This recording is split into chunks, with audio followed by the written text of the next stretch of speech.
Hello, guys. Welcome to this new edition of Mind Podcast. This is Aadit Kapadia coming to you on yet another week. First of all, a lot of you have written to me, like asking where's the podcast and stuff. Well, 3 weeks ago, my family and I unfortunately tested positive for COVID-19. So that's why I had to take an unscheduled break from Mind Podcast.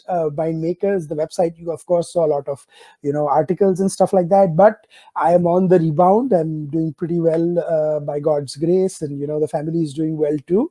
A lot of people tweeted to me about this, so thank you guys for all your wishes, good wishes and stuff. I did write on Twitter, but a lot of you I know listen to us on SoundCloud and are subscribed to us on YouTube and may not follow us on Twitter or Facebook or something, but this is what happened, and that's why there was no Mind Podcast for the past 2 weeks. But we're back. A statutory warning, I'm still on the rebound, so I might be coughing a little bit in the middle, or taking a cough drop or here and there. So I am asking for your forgiveness well in advance. But we are here and we have a fantastic episode for you, and gives me great pleasure to introduce my guest. I have author, columnist, fellow news junkie and cricket lover, Ruchir Sharma. Hi, Oh, Ruchir, how are you doing? thanks so much for inviting me again. It's great to join you, in a video podcast now. Yes, The last time absolutely. we, were audio only, Huh. and yeah, At we have that a time, lot we of didn't things to know pick how. up on. At that time, we didn't know that we are in middle of like a pandemic that will go on for more than a year. I think we did in August last year, if I'm not mistaken. Yes, although time loses all meaning in the pandemic. So if it was Absolutely. August, if it was June, if it was Oh, October, the no last idea. the last 3 weeks for me feel like I don't know, a week or 5 days or something. They've just gone like this. Yeah. But welcome to Mind Podcast, Richard. Always a pleasure to have you. Thank you for having me again. And and what a week. So I was talking to Pramod, and we were talking about strategizing what to talk about on Mind Podcast and stuff, and then yesterday something happened, and it was so incredibly ridiculous that I was like, I have to start with that. But before I go into the Harvard scholars that we're going to talk about, I'm going to address one thing. We are not going to talk into detail about the whole issue, the terrible thing that happened in the US Capitol on January 6th. It was vandalized, and it was absolutely awful what happened. Mob ran amok. There was a rally, very controversial rally with Trump and all, before, and then the Senate was abandoned and they came back. This was happened during the electoral college vote counting and stuff. So in any case, I'm going to discuss this next week, when there is Joe Biden's inauguration on 20th January. After that, we'll do a whole combined US elections post election episode, because post election it's been even more entertaining than the election campaign itself, and what the horrific events of last week and what has happened. So we're going to do we'll touch upon it, but if you want a detailed discussion, I'm just going to tell you.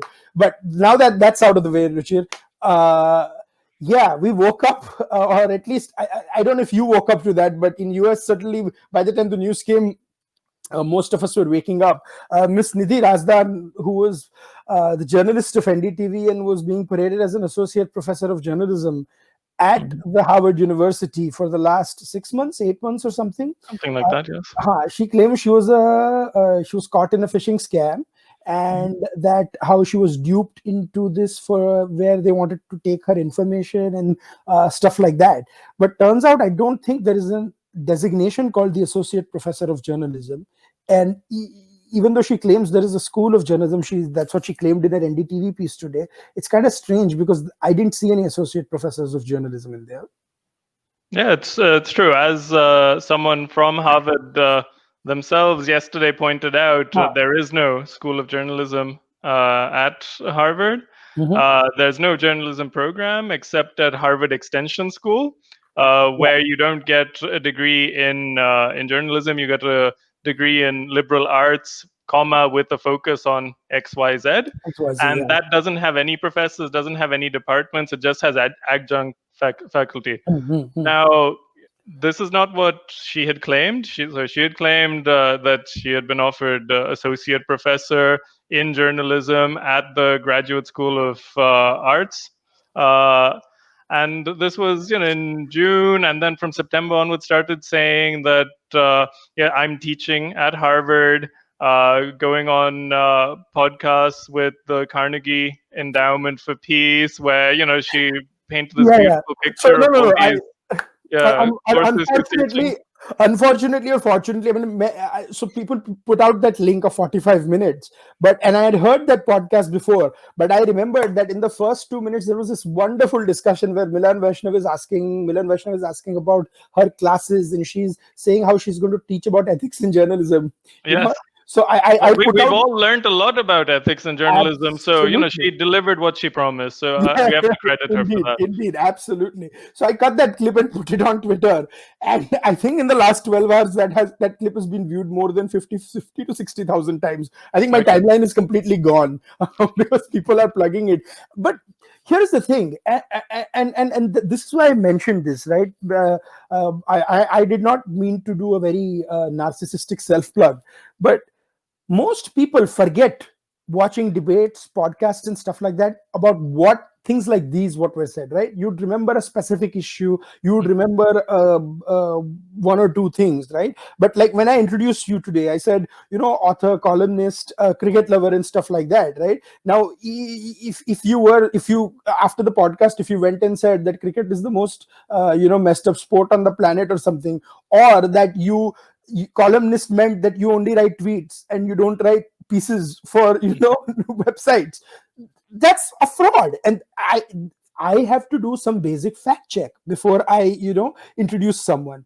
And Milan and Nidhi, they were talking about the classes she was going to teach, the courses, and this had gone on NDTV on US election night. She was introduced as professor of Harvard. No one bothered to check that she was not listed somewhere. Like, this bothers me the most. These are all senior journalists, so-called senior journalists, fellows of endowment house, like think tanks and stuff, and they Yes. don't do such basic research. No, they claim that, they're there to speak truth to power and do Mm-hmm. brave Yeah, yeah, investigative journalism, but correct. no, it's clear to see, how much due diligence they do when it's one of their own. Yeah, absolutely, absolutely. Like your good friend Sadanand Dhume, who has conspicuously not conspicuously not commented on this. I mean, he has. He, I think, wrote to Nidhi saying, "Take care and stay strong. Hope whoever did this to you is investigated and punished." And sure, we are not making light of anyone who's a victim of a phishing scam. That's a very serious allegation. But if she was her appointment not confirmed, and if her appointment was not confirmed, if she was not getting a paycheck, if she was not taking a class, and if she Mhm. probably didn't even have a Harvard email ID, what the hell were people doing introducing her as an associate professor at Harvard, and how did she go along with it for 8 months? Yes, and taking it at face value when someone says they are an associate professor at Harvard, Yeah, unquestioningly, yeah. without asking to see anything to back that up, Mhm. it's fraudulent and false on the part of the person who's doing that Yeah. promotion. So if someone is going around saying that they are something that they're not, Mm. then it doesn't matter what the intention was. It doesn't matter if they were fished. It doesn't matter, who gave them this impression. The fact is, and you can't change the fact that you took certain actions where you represented yourself to be something that you're not, where you misuse the brand name of an institution you're not Mhm. associated with in order to further your personal goals and your professional goals. That you went on media appearances and gave your expertise as associate professor at Harvard. You gave keynote speeches and did speaking engagements and trained the next generation of journalists from this Yeah. platform that you had given yourself. And what kind of person does that? It stinks of bad faith. That normal people, when they start a new job, they wait to have met their other colleagues. They wait to Yeah. have received their first paycheck even before they put it on LinkedIn, because nazar na lag jaye. You don't want the evil No, eye no, to hit and we you. don't do it 8 months before we start. No, exactly. 8 months, like, it's unbelievable. I mean, 8 months was the as long was my first ever job. That's how long it lasted. So if I had advertised for that by the end of the time when it was over, I would have been advertising for my second job. Yes, That, exactly. so, but you know, the reason I was looking at my phone here down because I have Nidhi's blog pulled up that she did, Mhm. and I mean, I was not a fan of NDTV, but my God, what is wrong with them? This is the headline of the blog. I'm not kidding. I am Nidhi Razdan, not a Harvard professor, but dot dot dot. I'm Mhm. like, this is like that old Hindi film "मैं और मेरी कहानी अधूरी शब्दों में," you know, all that melodramatic nonsense. But Mhm. so here she's saying that this was a plan of an elaborate and sophisticated phishing attack to you know, whatever she said before, and then she said that I was invited to speak at an event organized by Harvard Kennedy School in early 2020. One of the apparent organizers, I don't know what the hell an apparent organizer means, but Yeah, you apparent. either organize something or not. Yeah, I mean, unless she talked to like the security guard and thought she was the organizer or someone, I don't know, right? One of the apparent organizers of the event contacted me separately to say there was a vacancy for teaching position and I would be interested. And she's like, I submitted my CV thinking a few weeks later she was interviewed online for 90 minutes and it all seemed legitimate. And then she found Harvard Extension School and things like that. But here is where the most interesting thing comes. She says that the offer letter appeared to be on a genuine letterhead and contained all signatures of all senior Harvard University officers. She never names whose signatures were or who the organizer. No formal names, right? All these vague things. But then she's like, they sought my information on a work visa. Again, I didn't think I had been told a work visa had been issued in US for me, for which we would be sent to me only when travel was required. And I would also need a visa from Delhi. I have never seen anything like this. Usually you get documents from US and you go get an interview in the embassy and that's when you get the visa. Even Exactly. even the most basic people know this. I mean, she has traveled out of India. We know she has. So Yes. that's how it works for tourist visa and for work visa. ये थोड़ी होता है कि US. I mean, this is just the explanation is so strange. I don't understand. Yeah, I find it difficult to take this explanation seriously, and Mhm. one wonders Mm. that this seems to be the face-saving option. Like, Yeah. how bad is the truth? What's the real story that she's Mm. confessing to being stupid? Because the alternative is fraud. That you willfully misrepresented yourself for 6 months, 8 months to the public, to your ex-employers. You Mhm. showed up back on NDTV, now no longer as executive editor, no longer as anchor, but as Harvard. Blame on being manipulated by by fishers. You chose to do that. Nobody, told you to do that. Nobody put a gun to your head and said, "Oh, now wherever you go, you have to flaunt this status."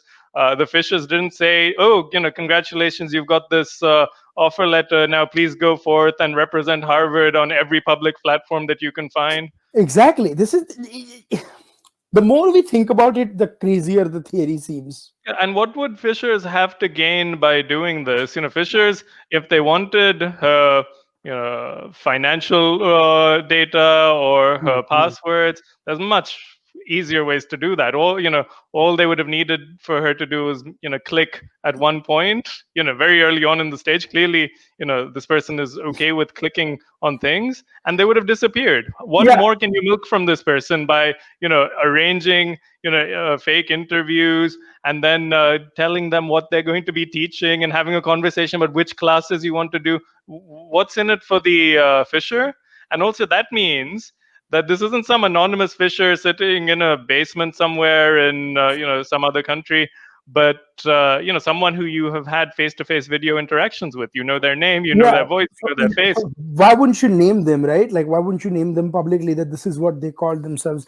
But that's also a separate thing. I think the reason why we're talking about this, and people will be like, "Arey, it's just a journalist saying what she is, and why isn't this just a busting fake news thing? And why are you discussing about this?" Because for three things. One, I think the whole assumption that they would get a position of an associate professor in Harvard without a PhD, without anything, like anyone who's familiar with American academia, or for that matter, academia in universities across the world, but I can say because I went to university here, and I was involved in research, being an associate professor is no joke. You need a Yeah. body of work, and you need a multiple. It's a multiple interview stage. If for our stage, I mean, they had to go through many stages, right? It's a rigorous process. So that's the first thing. Second thing, the left cabal is so strong that one person made a claim and no one else bothered to fact check. And the funniest thing is, these are the people who Twitter fact check participates with. अच्छा, even after this happened, if you see the report on News Laundry, बड़ा ही पिद्दू सा report है, which just reproduces Nidhi's statement, जो, Exactly. yeah, it doesn't raise Copy any pasting her questions. press release.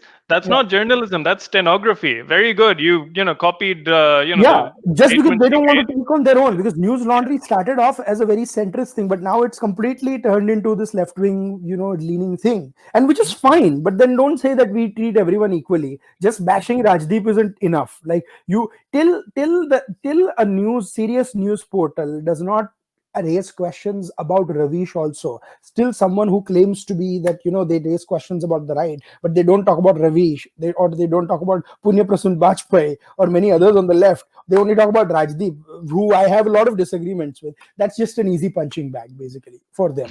A punching bag indeed. Oh, good God. Uh, I walked into that one, didn't I? I just. indeed. Yeah, it was completely unintentional, but I guess that just sums up the frivolity of 2021. It's been 2020 on drugs or something. I mean, it's an insane. But on in closing thoughts before we move on to the other thing. So these were the two parts, and the third part was, you know how even after she was introduced like this for 8 months, people just quietly, some of them deleted their tweets. No one refused to question why this was done. I bet you, if anyone who they don't agree with, a popular journalist, if they had done this, they would have pounced upon them. Oh yes. There's all sorts of examples of journalists who have fabricated their work or their status in recent times. Yeah. For example, Mhm. at the New York Times, there was Rukmini Kalimaki's The whole work podcast on thing. ISIS. Her Yeah. podcast called Caliphate.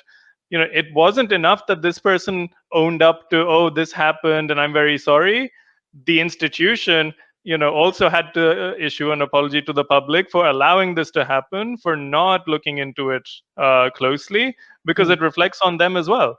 Exactly. Similarly, there was this hotshot journalist at Der Spiegel, the German magazine, who Hmm. was also found to be fabricating things. The editorial board is responsible for that as much as the person who got away with it. People only uh, look for opportunities like this when they Hmm. know there's a high chance of getting away with it.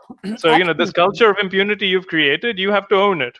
No, और मुझे कौन question करेगा? So people have to see that even if tomorrow, and I'm pretty sure Nidhi is going to come back on TV, on Wire and multiple other left-wing platforms who are completely, won't ask questions.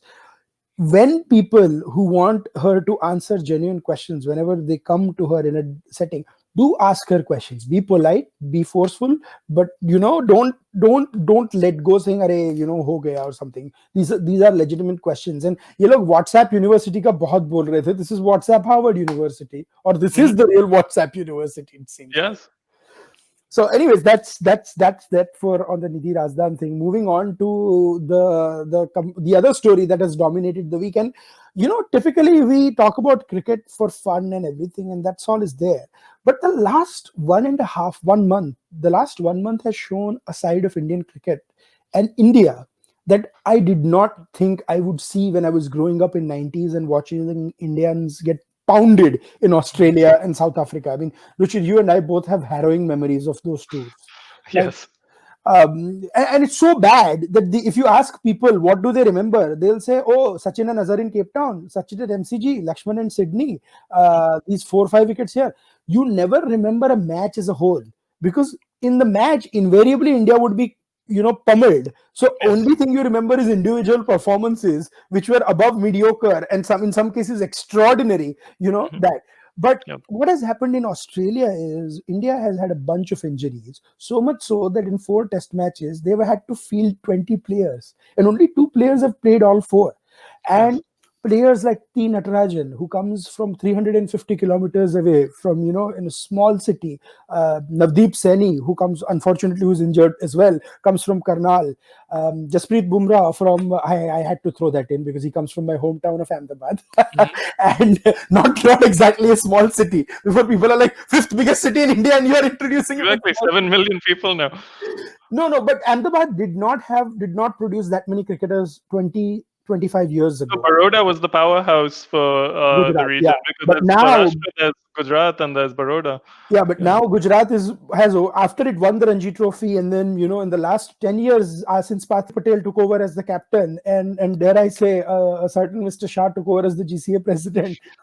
It seems, no, actually it has. I have seen a lot of improvement after when Amit Shah took over as the GCA president. So um, you know. Um, Baroda and Saurashtra actually have come a close second. But the Pandya brothers come from Baroda, Yes. and Cheteshwar Pujara and Ravindra Jadeja come from Saurashtra. So Yes. Yes. it's unbelievable. But tell me this: have you ever seen this? So many fast bowlers as a bench strength. Yeah, Srinath or Prasad agar injured ho gaye, so we would have this Paras Mambre and other people backing up. I don't Or think they would sometimes pick up. David Johnson was brought in to I bowl would, spin, flown in for no, no, his no, no, no, fielding. no, no, no. That is Noel David. Oh, sorry, Noel David. Yes, David yes. Johnson was our biggest, like our fastest bowler, and he took 2 wickets and then he just sprayed the ball everywhere. Hmm. So Noel David, I remember he was called to Yes, West Noel David. Indies just for his fielding. Yes, exactly. That's the one. So how do you view this? Like the resilience of Team India is unbelievable. It's good to see, and I think it also is a product and a reflection of this new generation of cricketers who grew up seeing how others played, particularly Australia and South Africa, and sort of absorbed that. And you see it in Kohli, for example, who is described as the most Australian, non-Australian cricketer, and that's why they have the Australian media have such a love-hate relationship with him because they see the worst of themselves in it and in him, and they see the best of themselves in him as well. So they want to love him, but he treats them the same way they would treat our players 10, 15, 20 years ago. And suddenly, then there's this invisible line which Yeah. gets crossed, and oh no, this is against the spirit of the game. I, And I, I, I don't know if you remember in 2014 and 15 when Kohli led a team of India to Australia, and there in Adelaide, India almost pulled off the unbelievable. I think they were chasing 350, and India fell short by 30 runs. Like it was almost what happened last Test match. But then there was a game at the MCG, Melbourne Cricket Ground, the Boxing Day Test match, and Mitchell Johnson kept bowling bouncers to him and Rahane, and they just kept pulling and hooking him. And I think he conceded more than 100 runs in like 15, 16 overs or something. And Bill Lawry was, the legendary Bill Lawry was on air, and he was just having a ball. He's like, he's like, it's on YouTube, watch it. And he's like, he said, it reminds me of David Hooks hooking Tony Gregg for 5 fours in a row. But he's like, that was rubbish because Tony Gregg is his great buddy. So he was just killing. But this is like a great fast bowler bowling at 140, and Kohli was hooking, and pretty much staring him down and dropping f bombs when he had to. So yes, this is a very like Ricky Ponting. I remember when Javagal Srinath hit him on his head in a Test match in Australia. Ricky Ponting was abusing Srinath. yeah, Srinath came to apologize. Srinath, the guy who, in the early 90s, Yeah, on a tour of Australia, once hit someone on the head and blood came out. Srinath is the one 99. who fainted at the Yeah, sight of blood. yeah, A few years later, he did it again to Ponting. Immediately, he goes up, raises his hand, and apologizes, and Ponting starts swearing at him and tells him to bugger off. yeah, So, these little things is what Steve Waugh and Ricky Ponting used to call mental disintegration. yeah. And that's the real 12th man that the Australian team has had for a long time. That they deliberately do things. They push the line, push the line. They claim that they never cross the line. They're always pushing the line, Hmm. and it's only others when they retaliate or reciprocate who cross the line. Yeah. But that's the trap. They create this web of aggressive, belligerent behavior, Hmm. knowing that if you don't respond, then it preys on your mind and it mm, affects your performance. And mm, if you do respond, then mm, they've trapped you, and then they can complain about, oh, look at this person, against the spirit of the game, this, or how dare you bring this guy up, how dare you cross the line. mm. I think the most infamous one I can think of is Ramnaresh Sarwan for the West Indies and Glenn McGrath, which went completely out of hand Yeah, uh, and Venkat in the had to early step in, 2000s. S. Venkat Raghavan, and he was the umpire at that time, and he pretty much just took matters into his own hands because Yeah. the umpires ran the game at that Yes. time.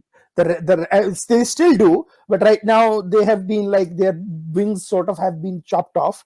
But Hmm. at that time, umpires भी ऐसे थे, and I never realized, like, if like Tim Payne, if you see Tim Payne, the Australian captain, he behaves like a whiny little baby, right? If a decision goes his way, goes against him, he threw f bombs at the umpire, and then he Hmm. was talking shit to the umpire and whatnot. I remember if Sachin Tendulkar were to do that, Steve Buckner would have lodged 15 complaints against him because that's how many times wrongly he gave him out. Yeah, well, the people are so used to good behavior from Indian, cricketers or Yeah, diplomats. Because cricket, international cricket is a form of public diplomacy as well. yeah, That when you break out from that behavior, then you're the strange one, you're the aggressive one. yeah, Whereas when Australians do it, and particularly Australian wicket keepers, look at it this way: Adam Gilchrist was an aberration. That he was well behaved behind the stumps. yeah, Tim Payne, Matthew Wade, these are the inheritors of a rich tradition from Ian Healy. yeah, Ian Healy is, infamous in his homeland as well. Everyone hates him. He's an yeah, unpleasant guy, unpleasant personality, to his teammates, to the opposition, known yeah. to be very whiny. And I was very satisfied when they didn't give him his farewell test Test, at the yeah, Gabba, and they let Gilchrist play, and that he ended his career not on his terms, but on the terms of the board, yeah, because he deserved that. yeah. No, absolutely. Gilchrist was an aberration. He walked when most Australians wouldn't. I think Gilly is just a genuinely a nice guy. He's that Yes. one guy. He is what Sachin is to Australia, right? Like when Sachin went to Australia till his last, I think they would talk shit about the Indian team, but I have never ever seen Australians boo Sachin. Like whenever he walked in, they would give him a standing ovation. It's just that's how much he was respected in Australia. And I think if he got a bad decision, like I remember when Buckner gave him out in 2003 when the ball was I think a foot above the stumps. Shane Yes. Warne, who was a player at that time, was banned for drugs for a year. He was on air with Tony Gregg, and they were like, "This is a dreadful decision." And I Yes. never imagined an Australian player calling a dreadful decision when the best batsman of the team is there. They'll say, "Oh, touch and go and stuff." And Tony Gregg is like, "No, this is like I don't know how the hell he gave him out." Yes. Yes. So, but yeah, so Yeah, that's that's the how thing. they work. They look for the weakest link. They Hmm. don't target. Even back then, they didn't target Sachin or Dravid or Lakshman because they burnt their fingers already. That if you do that, then they're very good at channeling their aggression. With the benefit of the talent and experience they have at their hands. But if Exactly. you have a new player, a youngster, Hmm. who might be experiencing nerves on the big stage, Hmm. or someone who's known to have a weak spot that you can exploit, then they're pretty relentless, like they did to Agarkar, with the Bombay Duck fiasco, Yeah, I think in when he scored 99 his first 2000. run, he raised his bat or something in Yeah, when he Australia. finally made a run in Australia after that, he raised his bat as if he had scored a century, and everyone clapped for him. So yeah, that was a clever way of him to overcome that, and he also got 6 wickets on his next tour, Yeah, which was part of his redemption. in Adelaide, yeah. But what has been the most interesting thing for me is who has. I mean, Sachin, of course, is a league of his own, right? So I'm not even going to go there, right? But let's talk about who has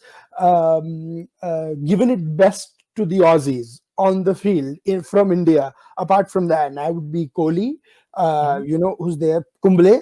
who Yeah. reinvented himself in 2003 and 2008. And Yes. during that tumultuous series in Sydney, the whole Kumble was the captain, where he stormed into the press conference and says one team is not playing in the spirit of the game. Right? I Yes. don't I don't expect Ganguly to do that. Right? Ganguly would probably throw a chair on the field or something. But then Dravid and Lakshman are obviously there, but then you have Lakshman, who's like a stroke maker, and then Pujara, right? So either people who are completely not bothered by, like Dravid, Lakshman, you could tell them whatever you want, they'll just keep on playing, or people who are so aggressive on the field that they will give it back. It's the middle of the road players who usually find trouble. And I'm only talking about performances in Australia. I'm not talking about performances in India, because that's a whole. That is why Yeah. Harbhajan Singh has always struggled in Australia. Like he yes, he can give it back, but when he's under the pump, he gets a little iffy diffy, right? Mhm. But Anil Kumble, when you give it back to him, he's like, "मैं हाथ दिखाता हूं मैं तुझे," type of Oh yeah, dude. one of my most iconic memories of Kumble, Yeah. is, and as is well documented, he's the player I look up to the most, on and off the field. But I Me don't know too. how many people remember this.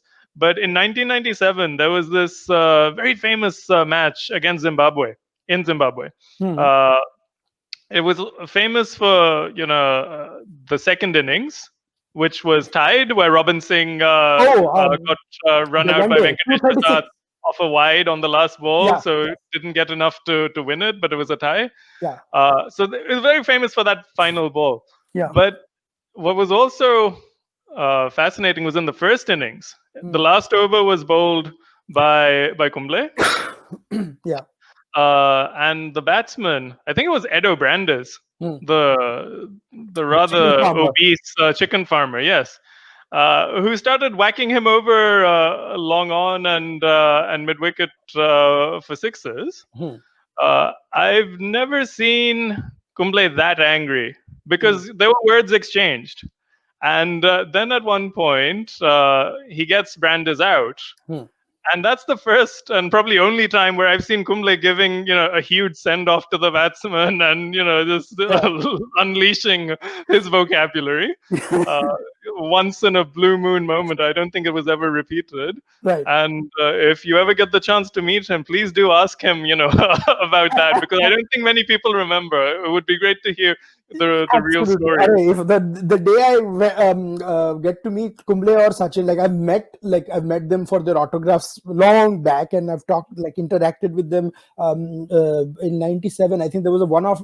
Actually, it's funny we talk about that. It was the launch of the Border Gavaskar Trophy in Ah, '96, and they played the one-off Test match. yeah, yeah, where Mongia got a century. Correct. So I was in Delhi, and I don't know why. I mean, as a kid, I was growing up watching cricket, and I wanted to meet these people. And so there was the last day we were going out, and we were like, my parents were like, "Let's go to the Taj for lunch," and we just went for lunch.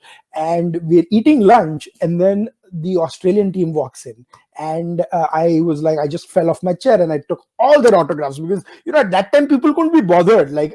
And security भी उतनी नहीं थी जितनी अभी होती है. So as a kid, I literally went to all their tables. Glenn McGrath, I went to his table and just autographed and everything. Mhm. And then I'm like walking, I'm like, "Arey, India milti to," and then suddenly Sachin Tendulkar walks in, and then the entire Indian team walks in, right? So it was a. But my point is, वो Indian team अलग थी, right? So when you saw aggression from that Indian team, even then the Australian team was more intimidating than the Indian team. You Oh, know, absolutely. I, There was a I, huge mental block yeah, about this inferiority. huge. And we were playing in home, right? We were in an Indian hotel, yet you could see the very difference in aggression and I'm not saying that they'll go and cuss at them or something. It's the attitude, the way they would walk, or the way our folks would, right? So that एक तो Sachin out हो जाता था ना, 50% तो intensity वहीं मर जाती थी, right? And I don't see that. Kohli left after the first match in the tour, right? If Sachin had gone in the 90s, India would have been like 100 all out and 200 all out in all. Yes, and not just because of his contribution to the scorecard, but because of the mental strength they drew from his presence. Yes, absolutely. The comfort, so to speak. Yes. But so to end with this whole series thing, the reason I brought it up is, even though they were recycling so many players, I don't think I've ever seen them recycling. everyone seems to know their part. Everyone seems to fit right in. I mean, you had the first innings of the Australians where 9 wickets were taken by the people who were playing their first Test match. How many times have you seen that? No, very rarely. Yeah, it's just unbelievable. I don't think it's ever happened. It's, that all debutants taking almost every single wicket It in an would only innings. be if a country was playing its first test in a Exactly. long time. South Yeah, Africa 92 or Bangladesh in the Bangladesh. Yeah, 2000s, even yeah. Afghanistan, Ireland. Yeah, but I'm saying in a normal circumstance, in the middle of a tour, and especially the last match of a tour, you would never see this happening. No, no. So what would at this point, I think Indian fans will be just happy with a draw. Because just the amount of injuries we've had is just unbelievable. But if they do manage to eke out a win, if Pujara just decides that he won't get out for like 2 days, Hmm. and India actually are in a position, it would probably rank in the top three wins of Indian cricket, wouldn't you think? In terms of tours abroad, yes, because Not even tours abroad, even tours home. Like I don't ever remember. This is in India's second 11 that's playing. mhm. And if they manage to beat the best team in the world right now, that is twice, not once, and Yep, yep, almost come close to beating the third time. That yes. would be something. No, it would. It would be a massive confidence boost for both the current generation Mhm, of players, and also mhm, send a message, that the team is much more resilient than it was before. That there is a bench strength, mhm. and that there's enough exposure now through Rahul Dravid's excellent management of the younger teams and India A, Yeah, that these debutants have already performed at the international stage, and they're not intimidated by this that environment. that Rahul Dravid for India A. Some I think Gaurav Kapoor it was said this once कि आपने जब junior college के principal को ही best बनाया है तो senior college में junior के बेस्ट ही आने वाले. You are not going to get bad players because you have probably had. And I mean, it's a hard job. He Mhm. travels to everywhere. The reasons that these people are where they are is because Dravid travels everywhere, and Yes, gets the best of the best. But yes. yeah, but Ruchir, I can talk about cricket for another hour and not get tired. But I promised him we would be about 40 to 45 minutes, so we're getting very close to that mark. And before I wrap up, I wanted to ask, do you have any quick thoughts to add on US politics before I wrap up with Indian politics, like of what happened in US the last week or something, or anything you wanted to talk about and Oh stuff? yeah, I think the U.S. finally got to enjoy some of its exports in its own capital. So they love regime change. They love protests in national capitals. When it happens in Kiev, the National Endowment for Democracy goes and distributes cookies to them. When it happens in Belarus, you believe whoever says that they're the new president, and say, yes, this lady is indeed the new president, regardless of what the actual election said. If it happens in West Asia, then yeah, time for airstrikes and a no-fly zone. So Yeah. I guess they're lucky they escaped that. But maybe It maybe was Burkina Faso incredible. should have sent its navy. For me, what I found the most angry, and that I'll completely whine about this for one whole hour next week, guys, or in a couple of weeks. Um, is when people said, "Oh, this is US, this is not a third world country." Yeah, when the hell will you get rid of this first world, third world mindset? There are democracies in the so-called third world which are having much more peaceful transitions of power, where rubbish is not said when parties go to power or change power. What are you talking about? Like, and these are not just people on the right or the left or something. This, even I find some Indian Americans talking about this third world nonsense, and I get Ah, so yeah, my mad. friend. Yeah, you almost said uh, the name. Let's not take names. yes. Yes, so I think it betrays this colonial mentality Yeah, among many of these so-called advanced democracies, where they still see the world as first world and third world, yeah. and they look at countries in so the It's a preferred white term man's nowadays is the worldview. Let's global put south. it this way. Yeah, Yeah, the it's a fact. post-colonial world, the global south, Latin America, Africa, Asia, uh, they see them as underdeveloped and not worthy of ruling themselves. and that, oh, they're so undemocratic, they're so illiberal, they're so authoritarian.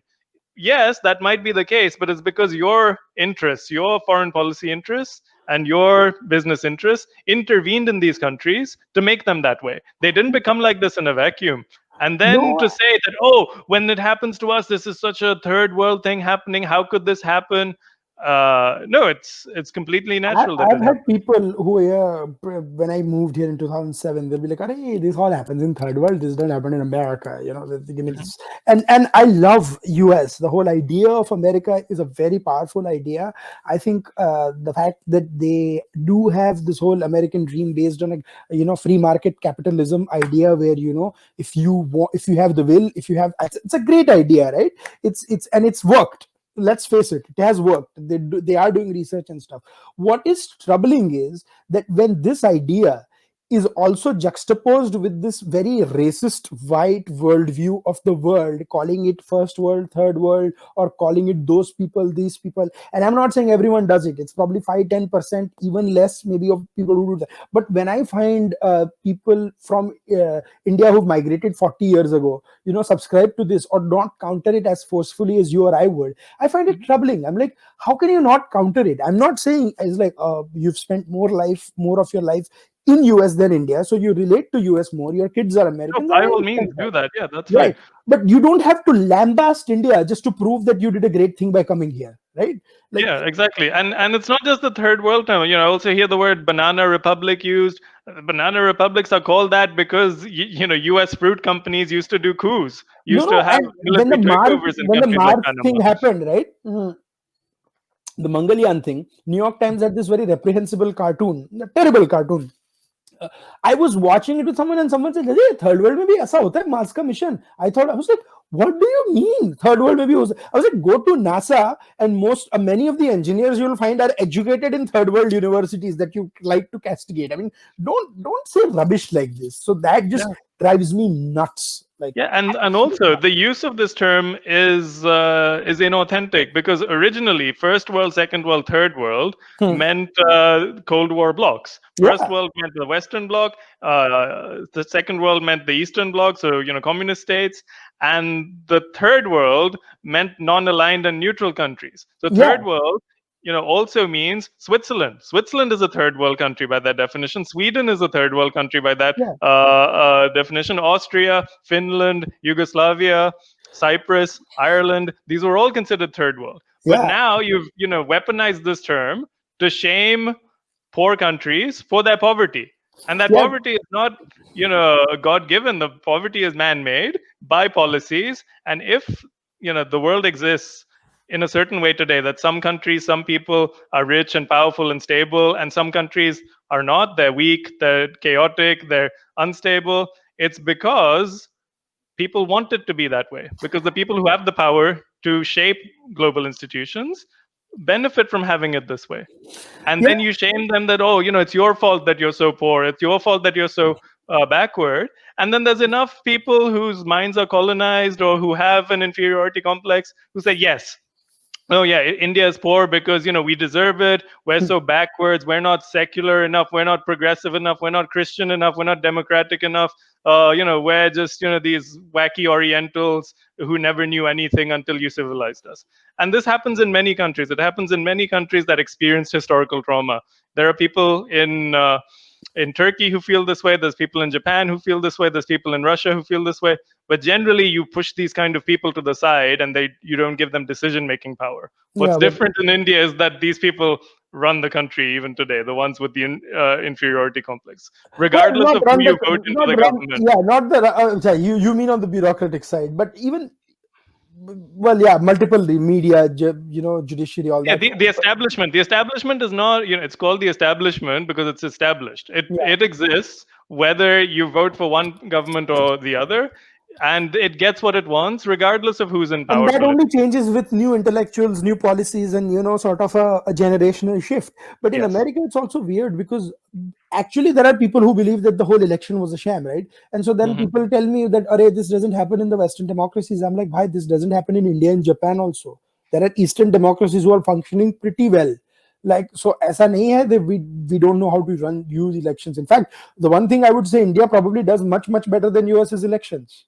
Yes. So, and except for a few conspiracy theorists who their own voters don't take them, no one has really raised doubts about Indian elections in the last 2 decades or so. But Yes. in closure, I would like to ask you, Ruchir, Hmm. this is an interesting time. Are we seeing a post-American world with the advent of no? So no, Joe Biden is no means the far left wing of the Democratic Party, right? No. They are probably more skeptical of him than even the right is in America.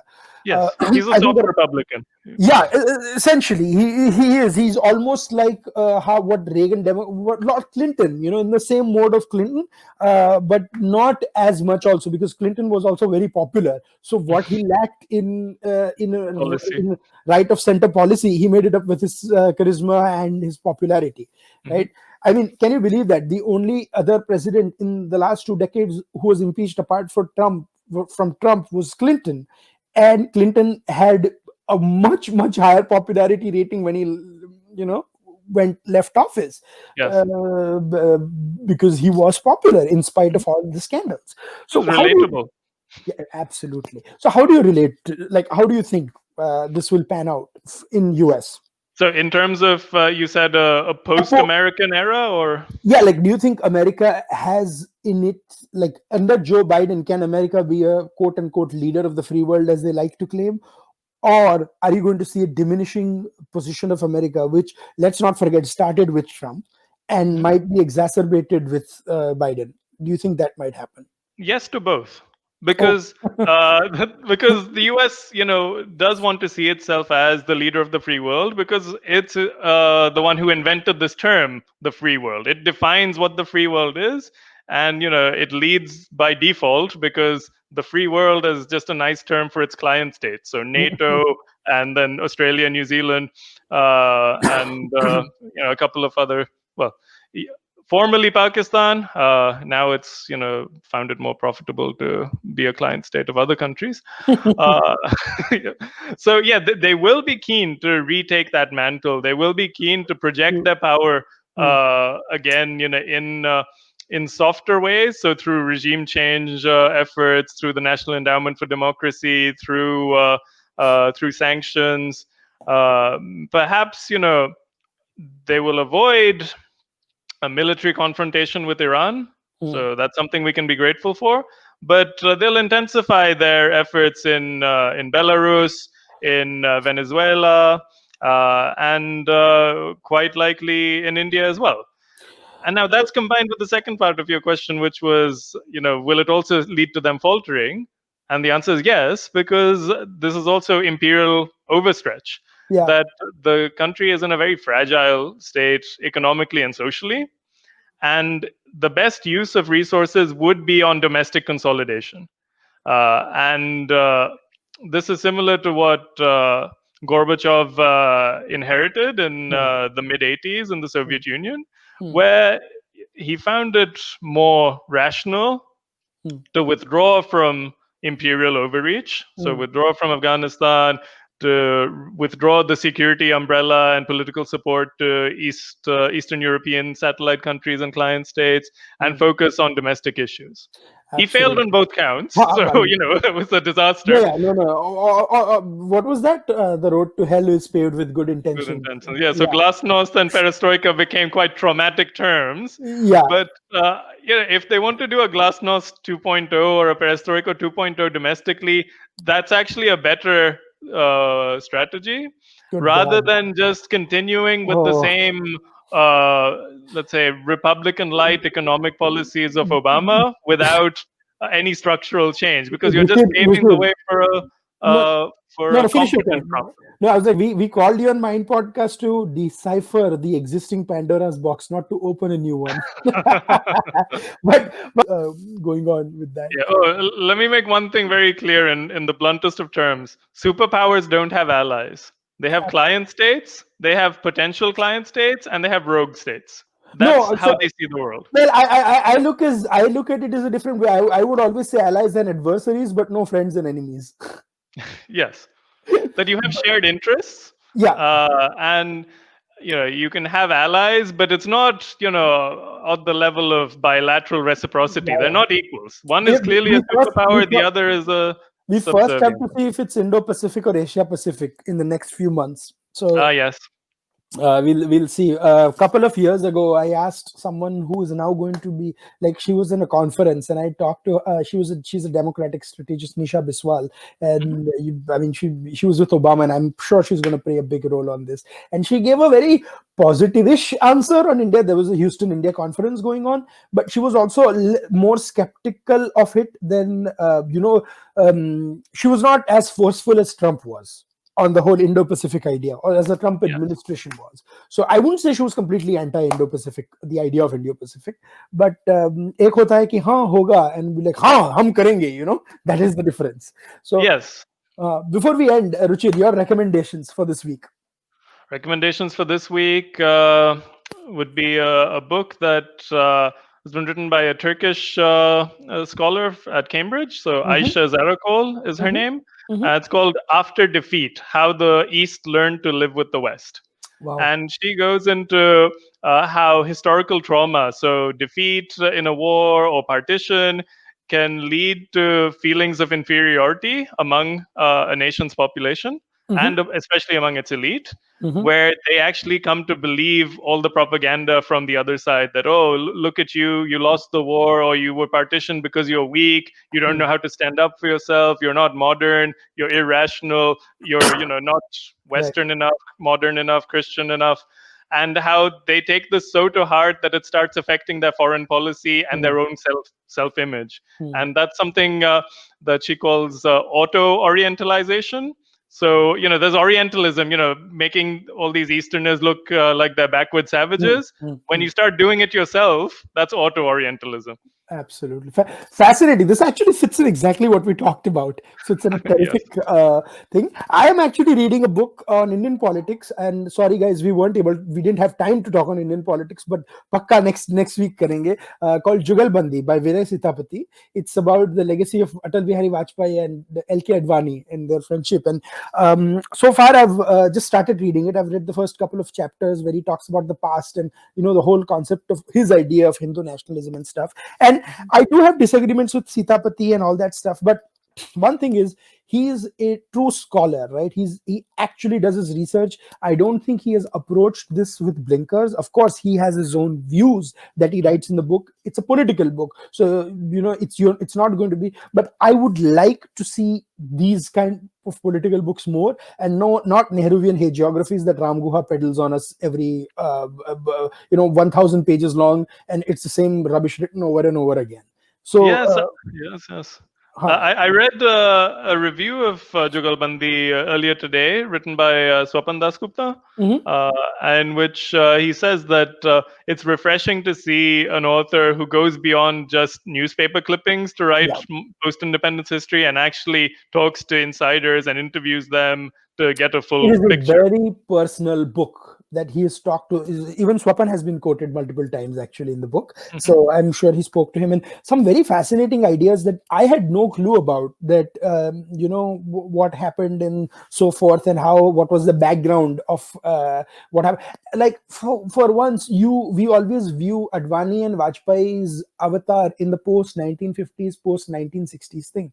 The most fascinating thing I found, he said, was that from 1968 to 86, Vajpayee was the undisputed leader of the BJP. Mhm. From 86 to 96, Advani was, and Vajpayee became his number two. And Yes. then from 96 to 2005, Vajpayee again became the leader and Advani became number two. And that I Yes. find incredible. I don't think there has ever been a situation like this in Indian politics in any party, where the number one and number two have actually swapped places.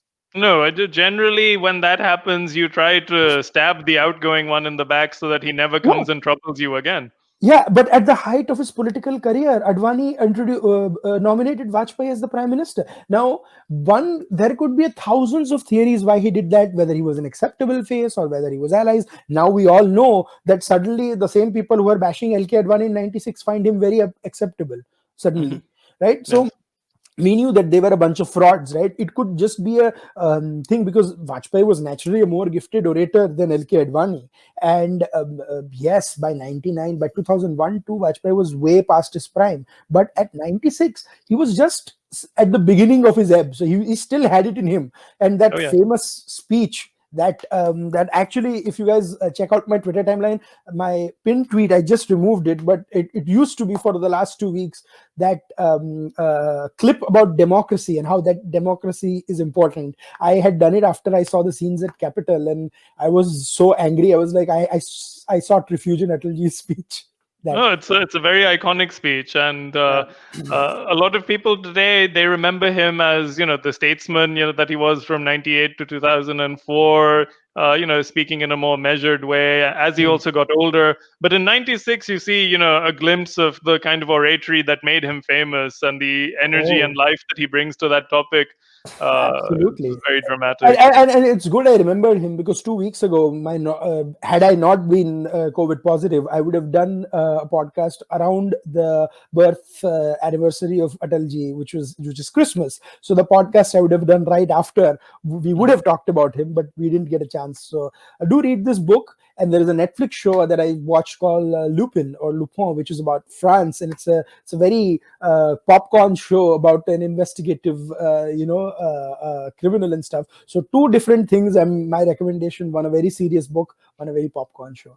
But thank you so much, Ruchir. Any closing thoughts before we let you go? I am so sorry we've gone 15-20 minutes over time, but this No, is a quite lot of all fun. right. It was it was well spent on good conversations, Yeah, and I liked your use of the term investigative criminal yeah. because it neatly ties this up to what we started with. Oh God! So this has been a podcast full of references, counter references, and cyclical circular loop references. So if you guys can figure out what we're talking about, when we're talking about, why we're talking about, write to us. Please follow us on Twitter, like us on Facebook, subscribe the YouTube channel, and let us know. And we'll be back next week with more. Thank you so much, Ruchir, for joining. It was a pleasure. Thanks so much, Adit, for inviting me and for the great conversation. Absolutely.